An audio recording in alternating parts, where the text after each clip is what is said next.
दोस्तों हम इस वीडियो में बताने वाले हैं कि 2000 रुपया पर मंथ जमा करके 5 साल तक जमा करना है और आपके पास 1.5 से 2 करोड़ रुपया आपके पास जमा हो जाएगा सिर्फ 5 साल में। सुनने में थोड़ा सा अजीब लग रहा होगा, सिर्फ 5 साल तो 1.5 से 2 करोड़ रुपया हमारे पास कहाँ से हो जाएगा।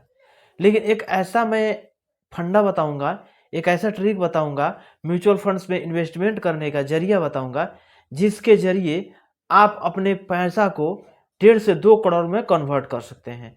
किस प्रकार से इन्वेस्टमेंट करना है 2000 रुपये पर मंथ कि ताकि मेरे पास 1.5 से 2 करोड़ रुपया हो जाए।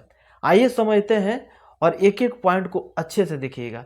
स्किप करिएगा तो वीडियो समझ में नहीं आएगा, फिर आप बोलिएगा बाद में कि ये फेक वीडियो है। लेकिन ये फेक नहीं है बल्कि जेन्युइन वीडियो है, और अच्छे से समझिए और अच्छे से देखिए। बहुत ही काम का वीडियो होने वाला है।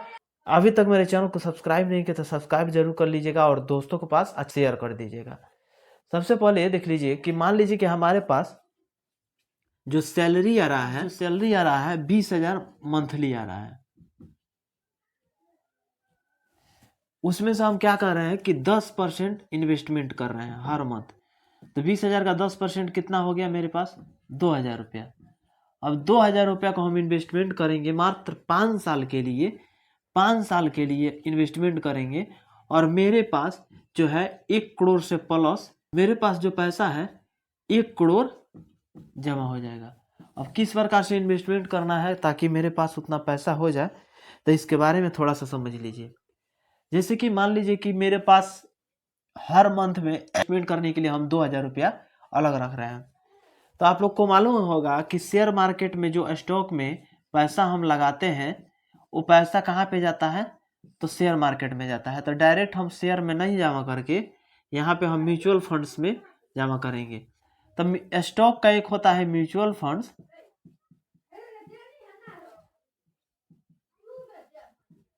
म्यूचुअल फंड्स का मतलब हो गया कि हम डायरेक्ट शेयर में पैसा नहीं लगा रहे हैं। हम जो पैसा इन्वेस्टमेंट कर रहे हैं वो क्या कर रहे हैं कि एसआईपी के जरिए और लंप सम के जरिए,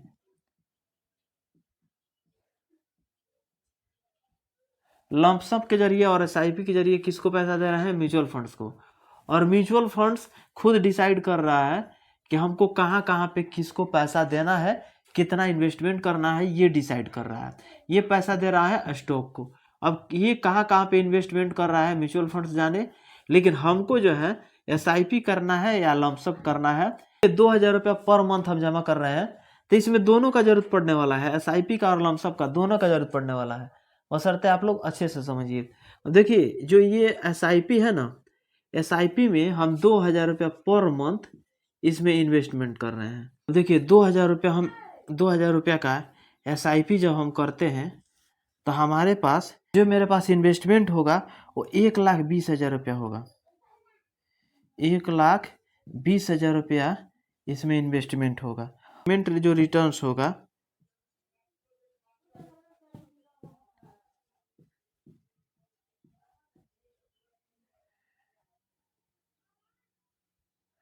वो होगा 86,908 रुपया। और उसके बाद से देख लीजिए दोनों मिला करके मेरे पास टोटल वैल्यू होगा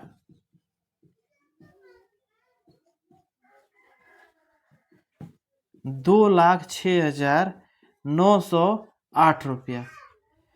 मेरे पास पैसा कितना हो रहा है, 2,000 रुपये पर मंथ इन्वेस्टमेंट कर रहे हैं तो 5 साल में मेरे पास पैसा कितना हो रहा है 2,06,908 रुपया।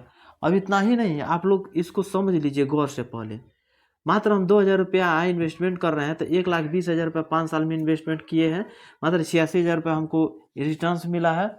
और यहाँ पे 2,06,908 रुपया इसका जो है इंटरेस्ट रेट टोटल वैल्यू हो रहा है। अब ये पैसा जो है हम 5 साल तक इन्वेस्टमेंट किए और 5 साल तक इन्वेस्टमेंट करके हम इसके बाद से अब एक भी रुपया हम इसमें नहीं लगाएंगे। अब 2,08,908 रुपया मेरे पास आ गया है और इसमें से 1 रुपया हमको नहीं निकालना है और 1 रुपया नहीं हमको कहीं खर्च करना है। क्या करेंगे हम, अब इसको छोड़ करके हम लमसम कर देंगे। अब लमसम किस प्रकार से करेंगे, पैसा जो है हम 22 साल के लिए इन्वेस्टमेंट करेंगे, इसी पैसा को डाल करके छोड़ देंगे। और उसके बाद से मेरे पास ये जो है 2,08,908 रुपया इतना इन्वेस्टमेंट किए हैं 22 साल के लिए, तो हमको रिटर्न्स कितना मिल जाएगा, 20% के इंटरेस्ट रेट के हिसाब से हमको रिटर्न्स कितना मिल जाएगा। तो टोटल जो हमारा वैल्यू होगा 2,08,908 रुपया, जो कि यहाँ पे है। उसके बाद से जो रिटर्न्स होगा हमको 1,13,24,97 रुपया, ये मेरे पास रिटर्न्स आएगा। और दोनों टोटल वैल्यू हो जाएगा, ये और ये दोनों मिला करके टोटल मेरे पास आ जाएगा 1,33,05 रुपया। इतना पैसा मेरे पास हो जाएगा, 1,15,00,000 रुपया। ये 22 साल तक इसको डाल करके छोड़ देंगे। तो ये नहीं कि 5 साल इन्वेस्टमेंट किए फिर लगातार इन्वेस्टमेंट करते जा रहे हैं। आपको एक बार इन्वेस्टमेंट कर देना है 2,08,908 रुपया और 22 साल तक छोड़ देना है। टोटल जो इसका इंटरेस्ट रेट निकाल करके 20% के हिसाब से ये दे देगा 1,13,24,97 रुपया। और इसका जो वैल्यू होगा दोनों मिला करके 1,15,33,05 रुपया इसका टोटल वैल्यू हो जाएगा। अब आप कहिएगा कि मेरा एज जो है, अब आप कहिएगा कि मेरा एज जो है 25 साल का है और इस टाइम से इन्वेस्टमेंट शुरू करेंगे तो 27 साल तो यही हो जाएगा, 5 साल इसको करने में और 22 साल इसको, यानी 27 साल ये हो जाएगा। तो 27 साल आप 25 साल कितना हो गया, 52 साल हो गया। अब मेरा एज 52 साल हो गया, तब 52 साल के एज में हम 1,15,33,000 रुपया ले करके क्या करेंगे। तो आप लोग को बता दूं कि सबसे ज़्यादा हमको नौजवान है उस टाइम में नहीं, बल्कि हमको सबसे ज़्यादा पैसे की ज़रूरत पड़ता है जब हम बूढ़े हो जाते हैं, जब हमारे एज ज़्यादा हो जाते हैं, तब जा कर के हमको पैसे की ज़्यादा ज़रूरत पड़ता है। आजकल आप लोग देख रहे होंगे कि जो लाखों करोड़ों रुपया जिनके बेटे बेटी अर्निंग कर रहे हैं, उनके जो लोग लाखों करोड़ों रुपया अर्निंग कर रहे हैं, उनके माता पिता आज वृद्धाश्रम में रह रहे हैं। वो लोग अगर इस प्रकार से इन्वेस्टमेंट किए होते तो उनके पास अगर भी 1.5 करोड़ 2 करोड़ रुपया होता, 1 करोड़ रुपया होता, तो अपना जो बुढ़ापा है आराम से अपना सुखी से काट सकते थे।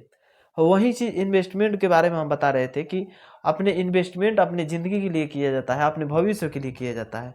तो इस चीज़ को अगर आप करते हैं तो एज जो है 30-35 साल 40 साल हो रहा है, उस टाइम में फ़ायदा नहीं बुझाएगा।